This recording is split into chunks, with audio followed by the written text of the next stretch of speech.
I'm Kate Methuen-Ley, and I previously had the joint venture partnership for Tiger in Wales and the centre of Bristol with my business partner, which we sold back to the parent company at the end of 2018.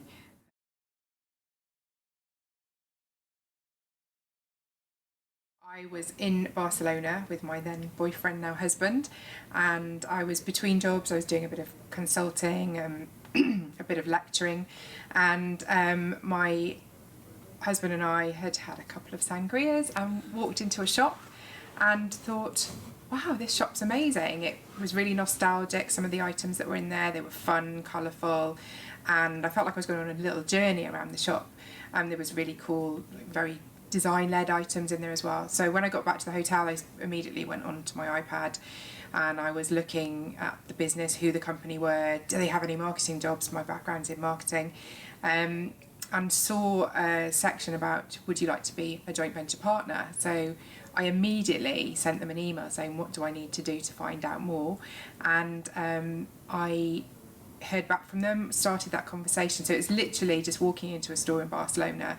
I'd never seen the store in the UK. They were only in London at the time.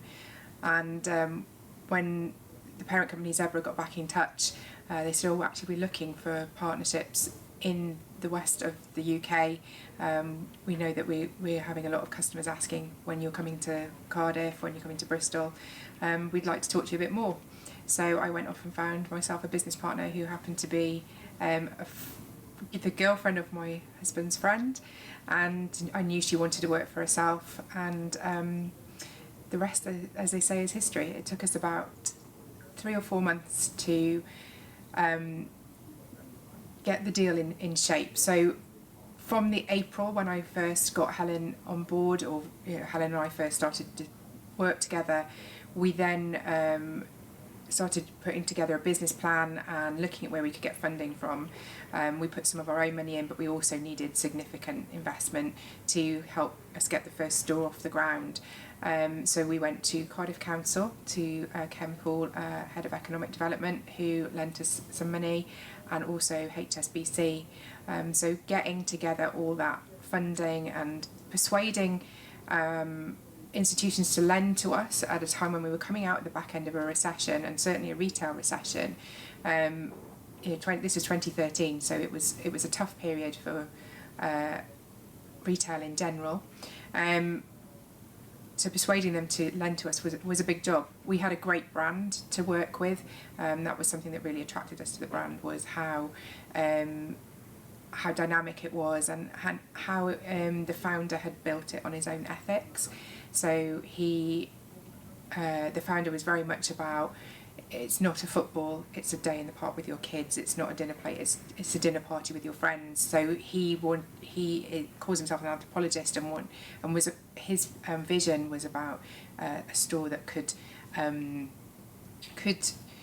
add to your life, not just be somewhere that you just go and buy another cup. So we got the funding in place, worked with Zebra, the parent company, to put our business plan together, and we met with them in the August, and they said, yes, we'd love to have you on board. And by the 1st of December we opened our first store in St David's in Cardiff, a big store, and it was always our biggest and highest turnover store. Huge learning curve, but I think what was very important to Helen and I at the time was we had a big goal, and we were just breaking that goal down into manageable chunks to deliver it. So I look back now and think, wow, what were we doing? Why were we so confident? Why were we so blasé, almost a little bit gung-ho about things? And I think it's because we knew what our vision was, and we knew that by breaking those steps down to get to that vision would be the most effective way. We made mistakes. You always make mistakes. And actually one of the values of Tiger as a company is you fail. If you don't fail, you don't learn. And we always said that was important for us anyway. So to see that as a value was great. We learnt more from the things that went wrong than the things that went right. So for example, when we opened the Cardiff store, we arranged for all of our stock to arrive on the same day. in hindsight, that was a really, really silly thing to do. We had 70 pallets of stock arriving in one go, and we didn't have enough space to put it anywhere. We didn't know what was in every box. It was crazy. We learned from that. In the future, when we opened a store, we organised it that we ordered the stock by department rather than just everything on all the pallets all mixed up. Oh my god, it was absolute chaos. We had all our family members in there delving through the boxes, trying to get them in some sort of order so that we could then get everything downstairs and out on the shelves. That was a huge challenge, but a massive learning curve for us. Another example from the first store was all the furniture was delivered to the storeroom upstairs in St David's above our store, and we couldn't get it downstairs. So then we had to go and hire a van, wait for the mall to shut at 10 o'clock at night, and then bring it all back round in a van and push it through the shopping centre to get it into the store so that the fitters could start fitting it. So again, it's a learning curve, but we made fun from it as well. We had a great evening. We got a takeaway, just got on with it and rolled our sleeves up, and I think actually that's really important when you're starting your own business. A lot of people I speak to are like, oh, it must be great working for yourself, being your own boss, not having anyone to answer to. It is great that you get to drive your vision and your ambitions, but you also have to get your hands very dirty. We were doing everything from sweeping the floor to signing purchase orders, from creating recruitment plans and recruiting the right team to liaising with the window cleaner. You have to do everything early doors, and that's the only way. Even in your career, I always advocate that you should learn from the bottom up, because you absolutely need to appreciate what tasks need to be done in a business to truly be able to run that business effectively.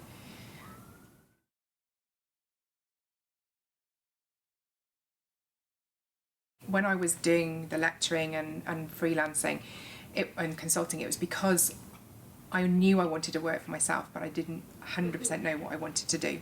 So I knew that I wanted to drive a business, and I wanted to lead a business, and I was kind of toying with the idea of coming up with my own concept, maybe a stationery store or something like that. I knew there was a gap in the market, but I wasn't able actually to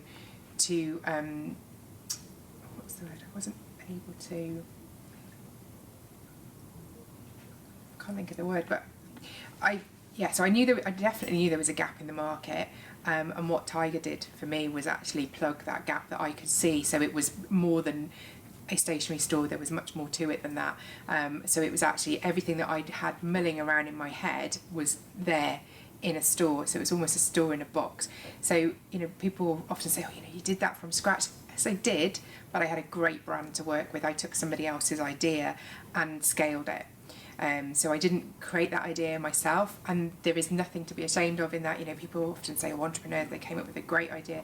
No, I saw a gap in the market. I found the right brand to plug that gap, and I took it and I scaled it. Yes, we had a parent company who'd created the brand, who provided the product, who provided some of the infrastructure, the logistics, but from a business point of view, Helen and I were the ones who found the funding, found the stores, found the staff, created the policies, created the structures and processes, and we made that business work for us, and we scaled that business so it worked for the parent company as well. We've taken it into 9 locations across South Wales with a 5.3 million turnover, which they wouldn't have been able to do without the local knowledge that Helen and I had, and also without the passion that we had invested in that business, because it felt like our business. We were left to run our business with their support rather than with their direction.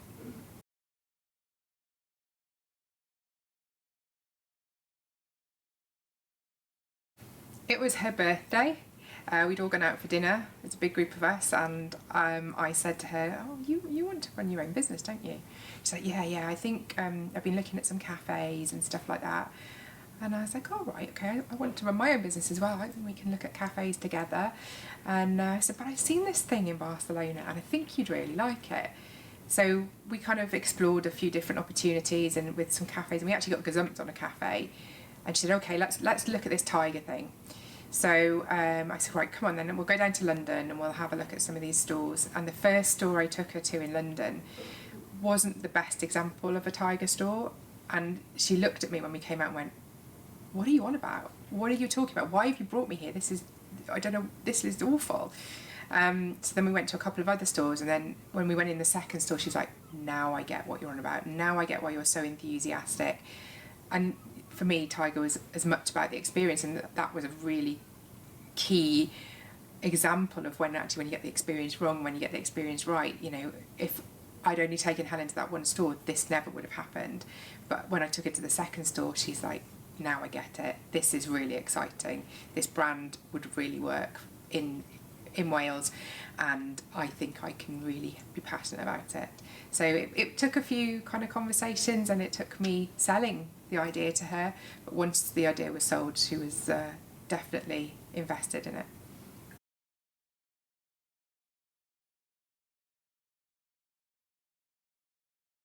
We probably only met about 3 times before that conversation happened. I knew about her aspirations, and we clicked when we met anyway. But then it was about testing each other really, and testing the understanding of how to run a business. So actually sitting down together, writing that business plan, going through challenges together as well. So actually going through those conversations. So HSBC, who lent us our first 50,000, they actually rejected us to start with. And that was a real blow for us because we didn't know where we were going to get the money from. But then sort of picking yourselves up and brushing yourselves off, when you go through a scenario like that, you really get to see the measure of the other person. And I could see that she was as dedicated to the cause as I was. And actually, you know, we reconnected with HSBC and talked to them again about, you know, the vision, etc. And then they were like, no, actually, we do believe in this. So understanding how people react to challenges. Helen's very much a get stuck in if something happens. So the example I gave earlier about when we needed a van to move the furniture, Helen was straight on the phone, I'm getting the van, whereas I was the one going, and what do we do with it once we get it here? So I was much more the strategist, whereas Helen's much more the doer, the kind of everyday management of the business, whereas I was the one who was sort of thinking more ahead. So that really, for us, was a good balance.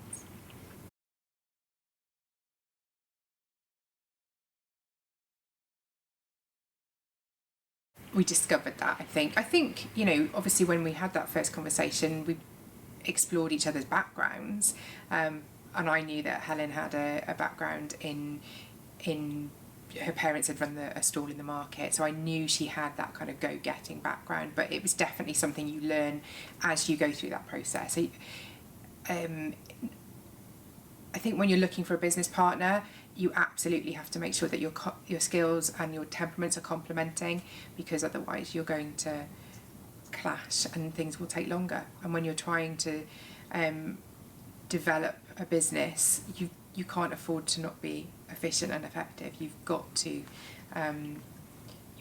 be driving in the same direction, and everybody needs to come on that journey at the same pace.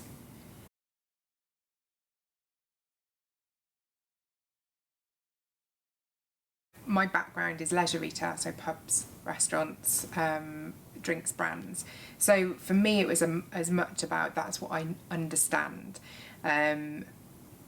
I think as well it was I enjoy being around people and seeing people happy. So I get a kick out of people finding what they're looking for, having their needs met, having a great experience, and feeling happy when they come out of that. I think it's an obvious choice for somebody who's starting their own business because you understand it. We're all consumers. We all go and buy things. We know what good customer experience, good customer service looks like, and we know what we want from a business. But there is a lot more cost and infrastructure involved in running a cafe or a shop than people realise. I think it's not as simple as putting a few products on the shelf and getting a till. There's a lot more to it than that, and people sometimes people can sort of look down their nose at you a bit and go, what you're just playing shop, are you? Like, well, no, actually this is a high turnover business with a lot of staff who are relying on us doing well. There's a lot of science involved in where products go, what products you choose, what the pricing models are. I mean, most of my time was spent on pricing and pricing strategy. So yes, I think it seems like an obvious industry to go into, and particularly pubs. I often hear people go, I just want to run a pub, but running a pub isn't standing at the end of the bar drinking with your friends. That it's a lifestyle, definitely.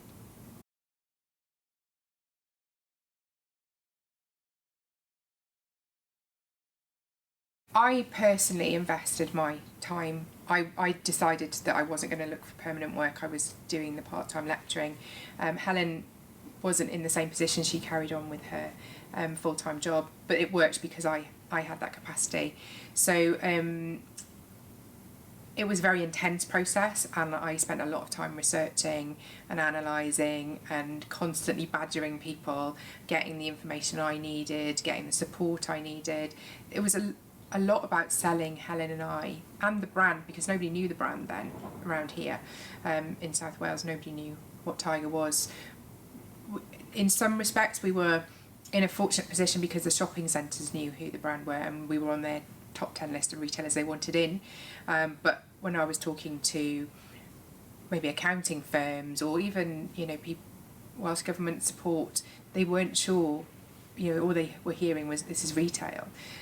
So yeah, it's about not taking no for an answer.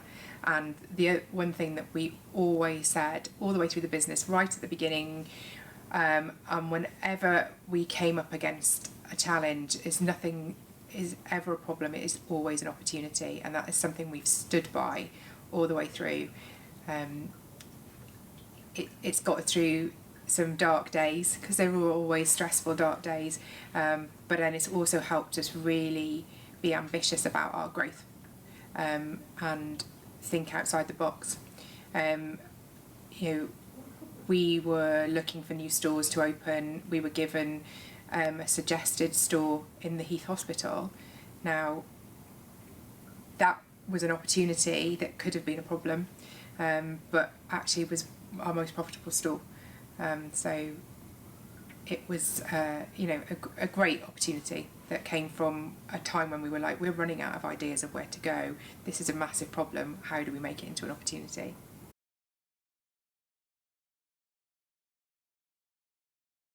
Cardiff Council were a brilliant support for us. Ken Poole absolutely saw the opportunity straight away and saw that our enthusiasm knew no bounds.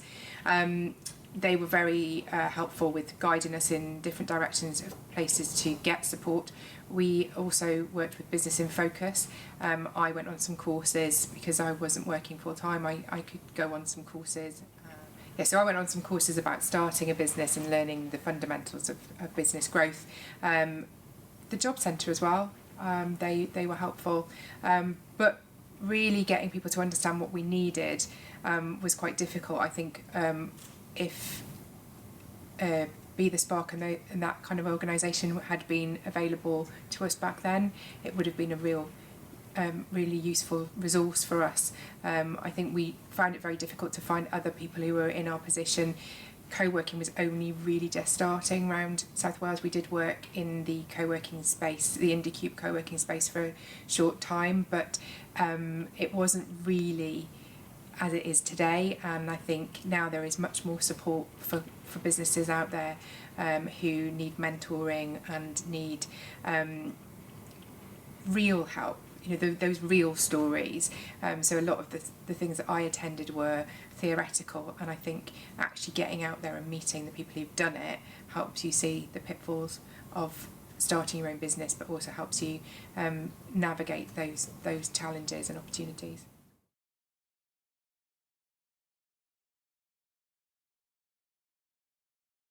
right at the beginning, I was introduced by the bank to an accountant called Andy Lee, who works for Graham Paul Accountants in Bridgend. And whilst he was working as our accountant, he was a great mentor for us. He really supported us. He and still does, all the way through. He supported us and being a great sounding board, allowed us to run ideas past him, gave us advice on where we should be focusing our energy and our time, particularly in terms of funding and loans. So as we grew the business, we needed to get more loans to keep growing that business. He was invaluable to us. As we went along, our mentors and our advisors and our supporters changed. So we worked very closely with our Anthony Cousins at HSBC in the early days, and then once we kind of were up and running, he took that step back and let us carry on. Even our surveyor that we used in the early days was a great support in terms of, shopping centres we should be targeting, kind of store layouts we should be targeting. Again, we couldn't have done it without him. We really leaned on the networks that we built as we went along. And funnily enough, Helen said that she bumped into the surveyor who worked for St David's Centre the other day, and he remembered us because we really felt that actually building those relationships was very important, because you just never know when you're going to need that person again. You never know when you're going to come across that person again. So positive relationships are absolutely key. Also, as the business transformed and changed, we worked very closely with a business called SME Finance Partners. Chris Thomas there came in to support us in the last 2 years. Helen and I always believed in growing our teams internally. A lot of the joint venture partners with Tiger would outsource their key functions like HR and finance, but we absolutely believed that one of the reasons we were doing this was to grow jobs in Wales. So we were very keen to bring HR, finance, etc. in-house, but Helen and I didn't have a background in finance, so that was the most difficult function for us. We had a great finance assistant working for us, but she needed mentoring herself and the support of an experienced accountant, and SME Finance Partners really provided that support and mentorship for our finance assistant, because Helen and I couldn't give her that. So yes, I mean, I would say don't be afraid to ask for help. You'd be very surprised. You would maybe be surprised that people would be so giving with their advice, but people, particularly Wales is so friendly that people like to see each other achieve, and they really like to give that advice. In more recent times, in the last year, I've joined a supper club, and I've found that actually sitting down with people who have nothing to do with my business, who can look at the business from an external point of view and a completely objective point of view, has added more value for me in the last year when our business had matured.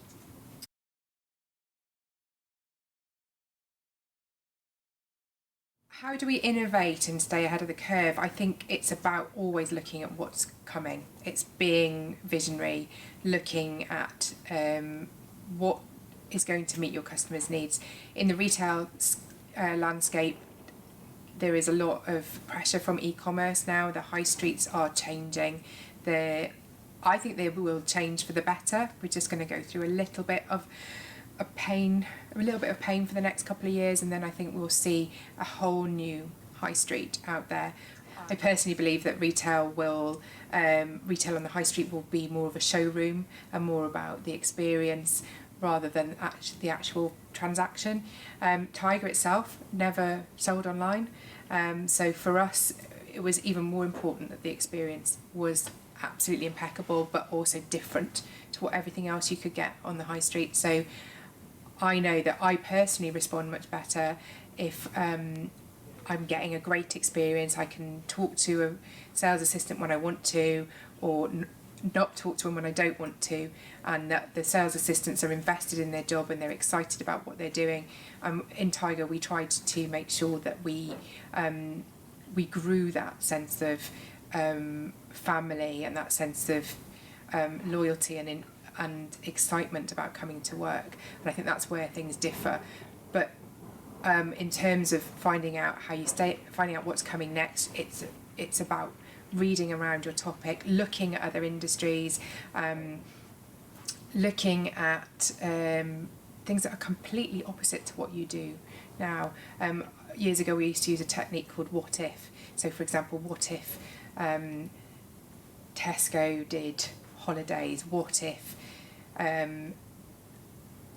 me think, what if Virgin did medical supplies? You know, how would they approach that scenario? And we used to use that a lot in previous businesses I've worked in. So just think creatively, think about what's out there, but also really get under the skin of what it is that makes your customer tick, what it is your customer wants from you, whether you're selling oranges or an app. What is it that will make your customer not want to go anywhere else for that product? You have to really understand them, be that anthropologist, watch your customers. I used to spend hours just stood outside our stores watching what the customers were doing, where were they going, who were they talking to, what were they picking up in store, you know, which route were they taking around the store. It's the same whichever industry you're in, really get under the skin of what the customer wants.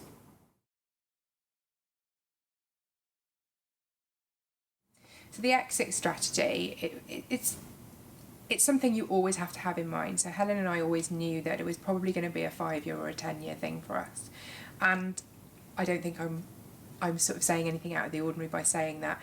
If you don't have your eye on the end goal, you're never going to get to that goal. But it was a tough decision for us because we, you know, we'd invested a lot of emotion, passion into that business. We felt we'd grown it as much as we could. Don't get me wrong, it's always going to be a stressful process and it's a tiring process and there's a lot of due diligence that needs to be done, and it's an emotional process because you are leaving something that you've grown, that you've invested time into, and a team that you've grown and a team that you admire and trust. So I think that was the toughest thing for us, was leaving the team behind.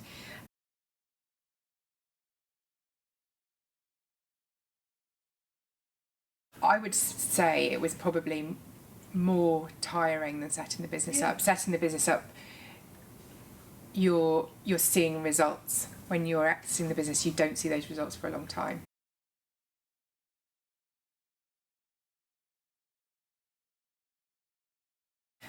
So what's next for once you exit a business? I think for me, I've certainly used my networks to see what's out there. To see, I don't want to just fall into the next role without it being something that I'm passionate about and without it being something that I can get as invested in. Whether that's something I do for myself or whether that's something I do with somebody else remains to be seen. I think what I've gained from the last 5 years in terms of experience, I'd love to share that with people. You know, it's been a great time for me, and it's been a huge learning curve for me. So if I can use that for somebody else, then I would really love to do that. I've been talking to businesses that are in the process of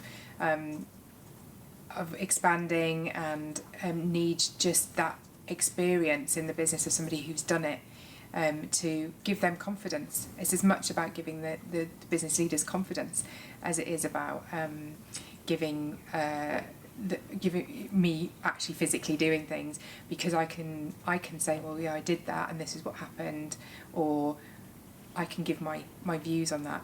A really, really interesting thing that our bank manager said to us, so Anthony Cousin said to us after we finalised our exit deal, he said, I believe this is the end of the beginning for you and Helen. And I really, truly believe that. You know, we invested our time, our blood, sweat and tears into Tiger for 5 years. We learnt an immeasurable amount of skills, and we got so much experience from that. It really is the end of the beginning for us, so we can now both take what we've learnt and what we've gained and really maximise that over the next few years.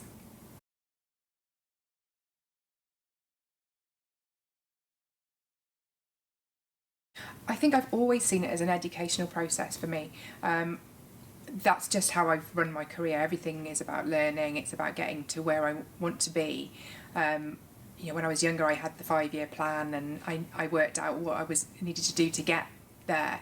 As I've got older and more experienced and more settled in my career, I'm never complacent. I'm learning all the time. If I can find a book to read that's going to help me improve what project I'm working on, then I will read it. You can't assume that you know everything just because you've got an MBA or you've got an MSc or whatever. Life is about learning, not just your career.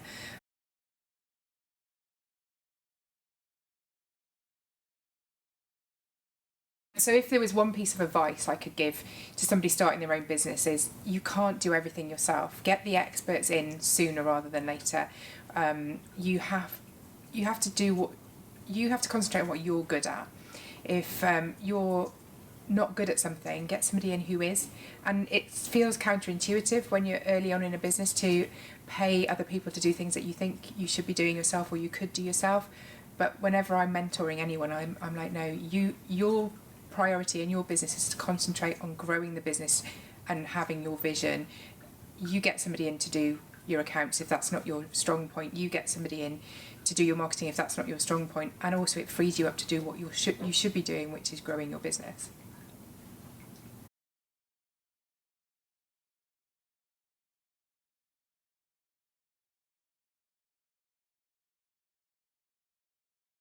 Obviously the first sort of 3 or 4 months we had to do everything ourselves. But even as soon as we got staff into the shop, I was like, right, we don't need to be here every day, all the time, 24 hours a day. We can't. We have to grow a business as well as run a shop. And being able to take that step back is really, really difficult. Being able to take that step back from your business when you want to be in control of everything is really difficult. You have to trust those people that you bring in to deliver that for you. And you'll make mistakes, you'll bring the wrong person in, but it's all about learning.